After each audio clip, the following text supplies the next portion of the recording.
नमस्कार, मैं हूं अंकिता। न्यूज़ 11 एमपी में आपका स्वागत है। आइए रुक करते हैं खबरों की ओर।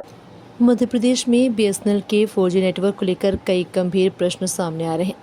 हाल ही में बीएसएनएल के एक अधिकारी थाकर जी द्वारा ये स्वीकार किया गया कि कई मोबाइल टावर साइट 3-4 दिनों तक बंद रहती हैं, जिसके पीछे विभिन्न तकनीकी और संचालन संबंधी कारण बताए गए।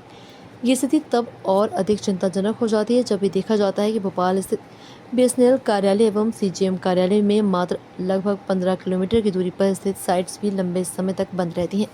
ऐसे में ये स्वाभाविक सवाल उठता है कि अलीराजपुर, मंडला, डिंडोरी, बैतूल और सतपुड़ा के घने जंगलों जैसे दुरुस्त और दुर्गम क्षेत्रों में स्थापित टावरों की वास्तविक स्थिति क्या होगी और उनकी नियमित निगरानी एवं रखरखाव किस प्रकार किया जा रहा है। टेलीकॉम सेवाएं आज केवल संवाद का माध्यम नहीं बल्कि आपातकालीन सेवाओं जैसे एम्बुलेंस, पुलिस सहायता के लिए अत्यंत आवश्यक है। ऐसे में यदि किसी क्षेत्र की 3-4 दिनों तक नेटवर्क सेवा बाधित रहती है तो ये सीधे तौर पर आम नागरिकों की सुरक्षा और सुविधा को प्रभावित कर सकता है।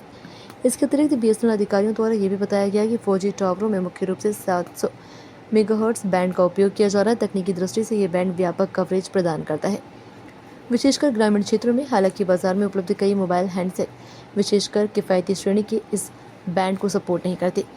इस कारण कई स्थानों पर नेटवर्क उपलब्ध होने के बावजूद उपभोक्ता उसका इस्तेमाल नहीं करते। ये रूप सिंह यादव समरदा से।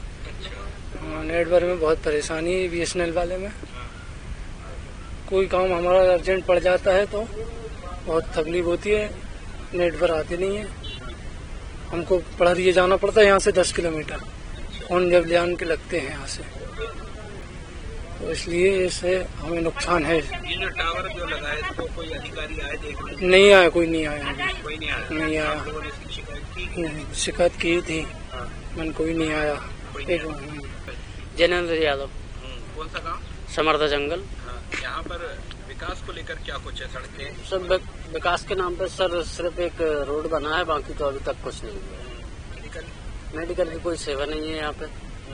और बाकी अगर जैसे कभी कोई इमरजेंसी पड़ जाती है तो एक टावर खड़ा कर दिया, सिर्फ वो खड़ा ही किया है। 8 दिन में कम से कम 4 दिन वो बंद रहता है। अगर इमरजेंसी में 112 को या एम्बुलेंस को भी हम फोन लगाएं तो फोन नहीं लगता। और बीएसएनएल की एक और खासियत है, सरकारी नंबर कोई नहीं लगता उससे। तो यहाँ तो सर आप देख ही रहे होंगे हालात, बहुत पिछड़ा हुआ गाँव है। लाइट की क्या पोजीशन है? लाइट की पोजीशन है, कभी ये केबल जल गई, कभी फॉल्ट हो गई, कभी किसी ने ये वो लाइट वालों ने क्या है कि लगा रखे हैं लोग एक गांव से एक हेल्पर, तो बाहर के गांव का कोई भी अगर थोड़ी भी लाइट खराब हुई तो वो काट देते वहीं से। हम लोगों का कुछ भी हो, मच्छर खाए, बच्चों को पोलियो, वो क्या बोलते हैं, मच्छरों के काटने से वो मलेरिया वगैरह, डेंगू कुछ भी हो जाए, कोई उन्हें कोई दिक्कत नहीं होती। शिकायत करते तो कोई दिक्कत नहीं है, शिकायत कोई सुनवाई होती नहीं है। ये जानकारी गलत है। वो उल्टा कह रहे हैं। लास्ट मंथ मार्च में 3 या 4 दिन बंद रहा और 21 तारीख से 31 तारीख तक 1 मिनट भी बंद नहीं हुआ। आज सुबह बंद हुआ था। ये केबल जो ऑप्टिकल फाइबर केबल है हमारा कोलुआ से पहले सांकल समरदा का, उसमें कुछ लोग काम करते रहते हैं, जिसके कारण या कोई दूसरा ऑपरेटर खुदाई करते हैं या कोई रोड का काम चले या गांव वाले को, उसमें केबल थोड़ा सा कटा। अब इसमें एक डायरेक्शन में केबल है, मतलब हमारे पास रिंग नहीं है क्योंकि फॉरेस्ट है, तो एक ही बात से केबल गया हुआ है।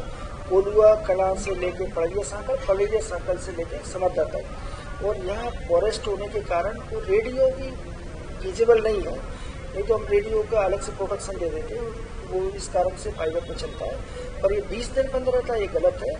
हाँ, ये हो सकता है अगर कोई आदमी बाहर से आएगा तो वहाँ पे इसमें जो बीटीएस ये कैटेगरी का लगा है जो फर्स्ट फेज में आया था, जिसमें 700 मेगाहर्ट्ज का बैंड सपोर्ट करता है। तो जो नए पुराने हैंडसेट है उसमें 700 का सपोर्ट नहीं रहता है, जिसके कारण कोई भी अगर आप भी जाएंगे तो आपको लगेगा कि सिग्नल नहीं आ रहा है।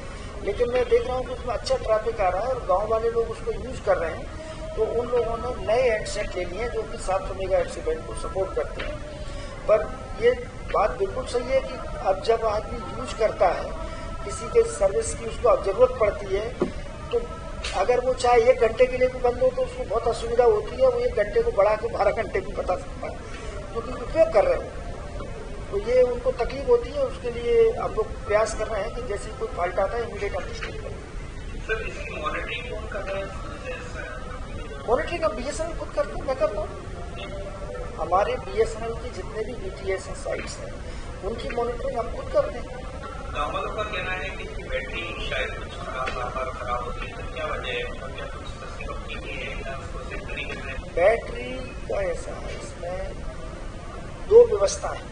हर बीटीएस पे दो पावर सप्लाई की व्यवस्था है। एक सोलर सिस्टम है, धूप से बैटरी चार्ज होती है और धूप से वो सिस्टम चलता है।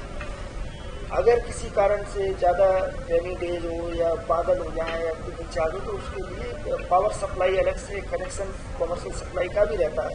दो पावर सप्लाई रहती है समर्था में। ये तो उसमें बैटरी तो खराब होती है तो उसको ठीक करा देते हैं। नई बैटरी है, उसकी वारंटी है, सपोर्ट है, कोई इशू नहीं है अगर नोटिस में आता है। पर ये मैं आपको बता रहा हूँ 21 तारीख से 31 तक 100% साइट चली है, तो अगर बैटरी खराब रहेगी तो 24 घंटे चलेगा, एक सप्ताह तक, 10 दिन तक। इसमें जो व्यवधान आए हैं वो ऑप्टिकल फाइबर केबल कटने के कारण। आप लोगों के टावर का जैसे कैसे आप लोगों को इसकी खबर मिलती है या किस तरीके से आप तक ये बैटरी काम नहीं कर रहा है टावर का? हमारे पास में ऑनलाइन मॉनिटरिंग टूल है जो हमारे सब ऑफिसर्स के मोबाइल में इंस्टॉल कराया गया है और ये ऑनलाइन लाइव सिस्टम है जिसको मैं आपको अभी बता रहा था। तो किसी भी क्षण हम लोग देख सकते हैं कि हमारा कौन से साइट अप है, कौन सा डाउन है। उससे हमें पता चल जाता है कोई भी पावर ऑफ होने से साइट बंद हुई तो उसको फेल्यूर में आ जाता है तो हम उसको रिस्टोरेशन की कार्रवाई करते हैं। फिलहाल न्यूज 11 MP में इतना ही। और भी खबरें देखने के लिए हमारे चैनल को लाइक और सब्सक्राइब जरूर करें। धन्यवाद।